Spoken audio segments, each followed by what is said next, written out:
Hi everyone, this is Yarn Journey. I want to kind of explain this lettuce edge picot technique and at the same time explain picots a little better than I've been doing. I'm very interested in picots and I just want to share some of my interest in them. So as you can see, the picot kind of goes around like a lettuce edge. So that's why I think I was calling them ruffled picots, but I think maybe lettuce edge picots are better. I'm not sure. If you like ruffled better, let me know. So that's what I'm hoping to show. And this is in a DK knit crocheted in a tight fashion. And then this is the number 3 cotton, which is what I'm going to do the sample in. And then this is in a really soft yarn and a lacy pattern. So, with a, yarn that's not tightly woven. So I think this is an old skein of microspun. Okay, so I've got my pattern going. I've done this video before, so that's why this edge is all kind of stretched out.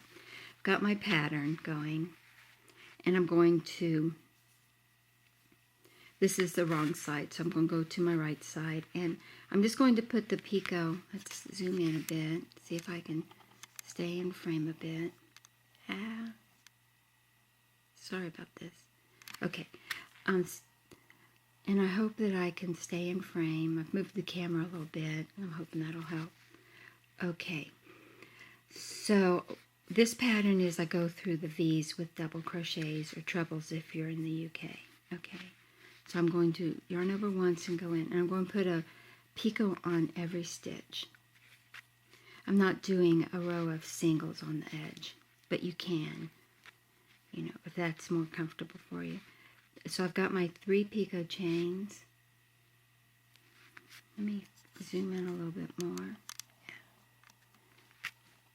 Hopefully, okay. Okay, so you see the 3 picot chains, and I'm going to do the regular back picot that we all know how to do. And I'm going to try to mirror this picot with a front picot in the next stitch. So I'm going to yarn over and I'm going to go in my stitch. This one has a lot more maneuvers to make a front one that matches this one. So what I do is I chain 3. I reach underneath my chain. I go through this stitch and I want to pick up both, not just one, but both of the threads that are coming out on the front here. See them? There's 1, 2, 3. So I should have 3 on my front, and when I roll my picot forward to make it a forward picot, I should have just my slip knot or my last chain on the hook, and just the 2 threads here. And my thread should be going over the top of my picot. And then I pull through. Okay, so let's do a back one again.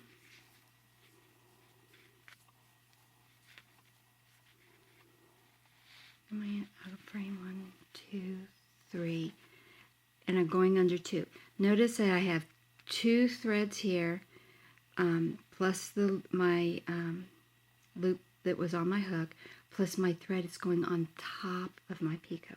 And when I turn it upside down, I have my 3 threads here. See? 1, 2, 3. So that's why, but this time I have to roll everything to the back and hold and pull through. Okay. So that's why, that's what I'm trying to get, the reverse actions to make the front picots. And this is what I do. To do that, other people may do it a different way. So to do that, I need to bring the thread to the front of my work. I have to go under it. I'm not really sure why it works. There's probably a technical explanation of why that works, but it does work. It brings your thread to the top of your work. Okay, so I've got my 3 threads. These ones are crossed a little bit, but I have 3 threads plus one, and then plus on my hook now, but I roll forward so that I only have 2 that I'm going around, and my thread is on the top of my picot. If your thread's on the bottom of your picot will curl. If the thread is on the top of your picot will make a loop. Okay, does that make sense? That's the way I think of it. There may be, people may think of them in other ways. But I don't know. This is the way I make them. Hopefully that's helpful. I don't know if other people make them this way. Okay. Again, I have my 2 and my threads coming from the top. I roll everything back and pull through. Okay. Now, I had to stop the video because I had to cough. Okay, now I'm going to yarn over. Let's do another one of these funky front ones. Okay, chain 3. Okay, and this is the important part. Roll under. Otherwise, you won't get, and then you go through. I usually go back through my whole stitch, and then when I come back up, I can get these 2 threads really pretty easily. Roll forward.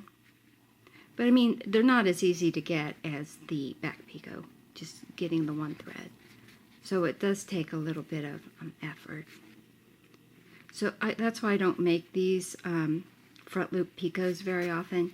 It's because they are a little bit more difficult to make.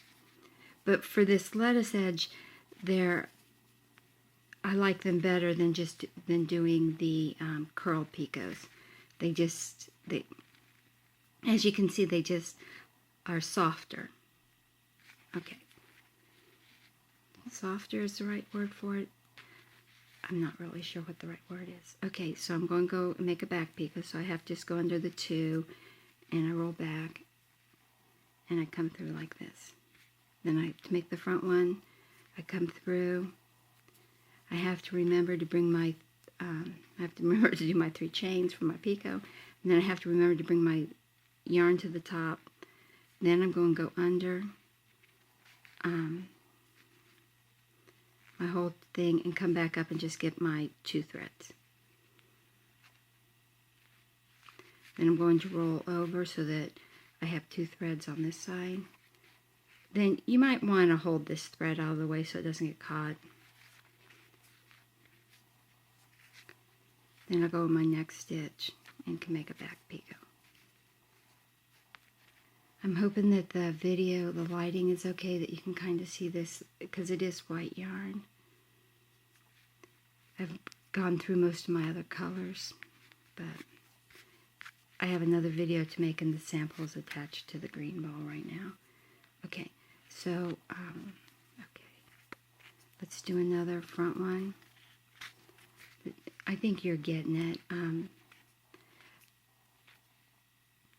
Let's go underneath here, go through, I just come through, and then come and I can get these 2. Right now I'm getting that back one. Okay.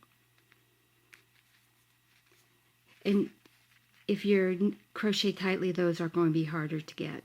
As you can see, I split my yarn there. So let's try that again. Hard to get out of that. Okay. Yeah, I'm a little nervous, so I tend to crochet a little tighter. Everything just goes really well if I'm not making a video. Okay, so I've got my 2. I'm going to give myself a little bit of extra space there. I'm going to go down through, come back up and get my 2.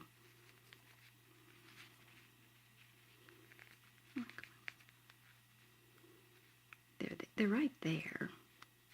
There we go. And I roll forward. Oh, see, I forgot to, see how it's coming from the back? I forgot to loop around.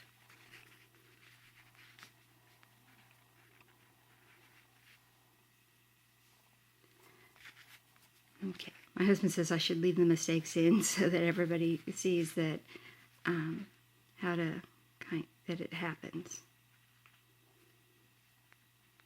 So I'll leave that mistake in. So I'm going under the 2. Going to roll forward. Now my thread is in the right place. And I'm going to hold it out of the way and go through. Okay? So that is how I made the, I make these these lettuce edge picots, and as you can kind of see, the edge of the thread goes around like this in a serpentine kind of fashion. Okay, I do want to contrast that with the curled picots, because you can make front and back curled picots, and then they kind of curl and loop into each other, and they're a little rounder, so they don't really make a lettuce edge, they just kind of give you a little bobbly edge. So okay, I'll put a couple of plain stitches in. Okay, for a curled picot, we yarn over. For a back one, now you're going to have to do the extra step of getting the yarn in back of the work. 1, 2, 3. So we're going to go under, and then we can just go under our 2 threads and hold everything to the back. And notice that the thread is going to the back of the work. Okay, then pull through. So you're going to get a little round curled picot. Let's put the next picot in so we can see. And we're going to do the one that we, oh gosh, my thread's gotten all tangled on itself because it's been reworked. Okay. All right, sorry about that. Then I'm going to do my 3. I hope this makes sense. And I don't need to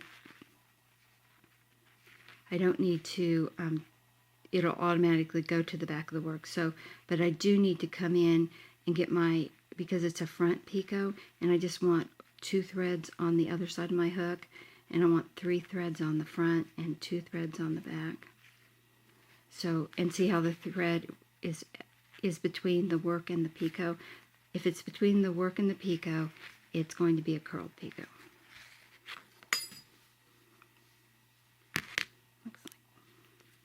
Got him caught in my yarn. Okay, so you get a curled picot, which is a little bit more round. Can you see it curling there? And yes, that back bump often shows more with a curled picot, so you have to pull them out.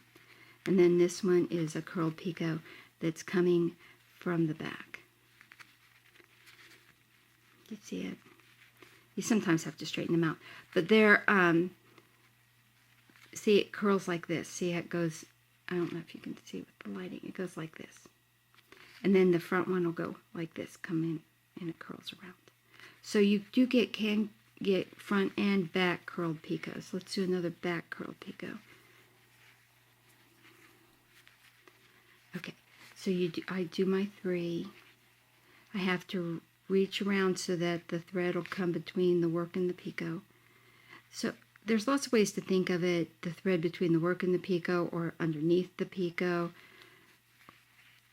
or underneath the chain.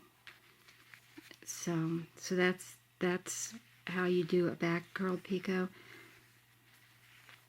And then the front curled picot, it's really easy. You don't have to do anything except that it works best if you can get this extra strand on the front of your hook.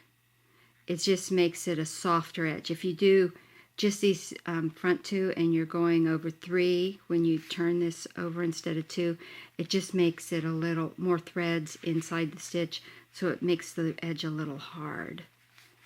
Does that make sense? So you can do it. I mean, the look will be the same, and depending on if you crochet really loose, it might not make any difference.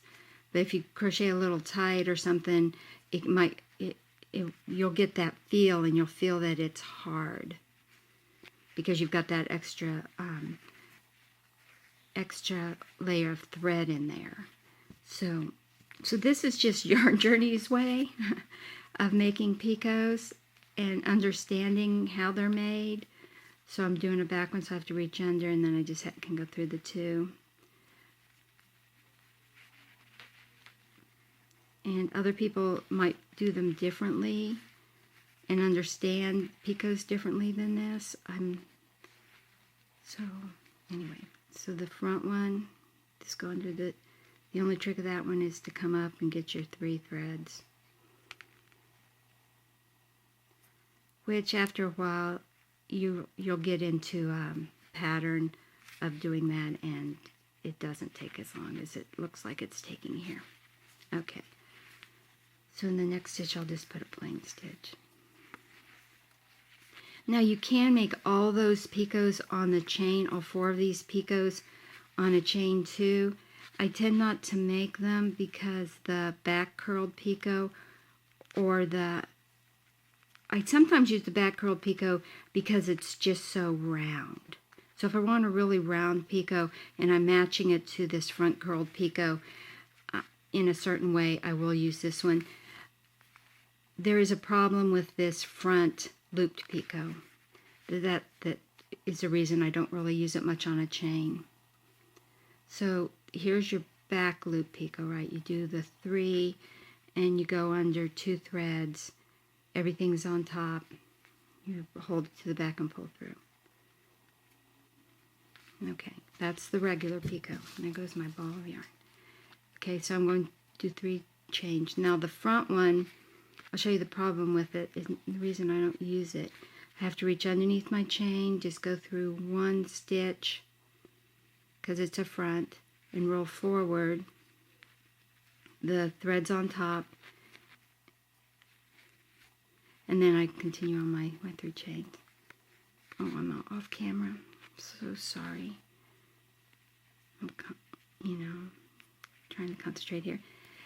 I don't use it because this loop is really loose. It just really wiggles. So the only time I'll use it is if I have another stitch next to it that's going to hold that in place. And in this back and forth version, it does hold in place pretty well. So, and it makes a nice serpentine edge. Can you see how that serpentines? That stitch is a little big there, but it serpentines, and whereas this one you're going to get little bobbles. And see, if you flatten them out, they'll do this on a chain too. So if you ever want to do a chain like this, it's really neat because they'll curlicue around. Like, see, this one's going this way, and then this one will go this way, and then this one goes, so they curlicue into each other. So they don't really, you can stack all these, and these can all flare.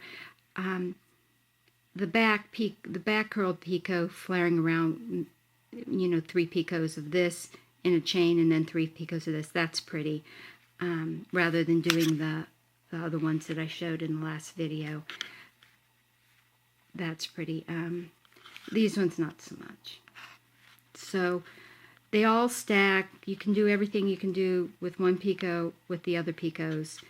It's just depending on your application of where you want to put them. But I really like this lettuce effect, so I wanted to show you these front looped picots and how to get them. Okay. I hope this video was beneficial about picots. I really like making them. Okay, so I don't know what else to say. So, okay, so here again is the lettuce edges with in the different yarns. Let's see, I'm going out a little bit, yeah. Okay. I think it's a pretty edge. Okay, thank you for watching. If you have any questions, if I didn't explain this right, let me know. Okay, thank you. Thank you for watching. This is Yarn Journey.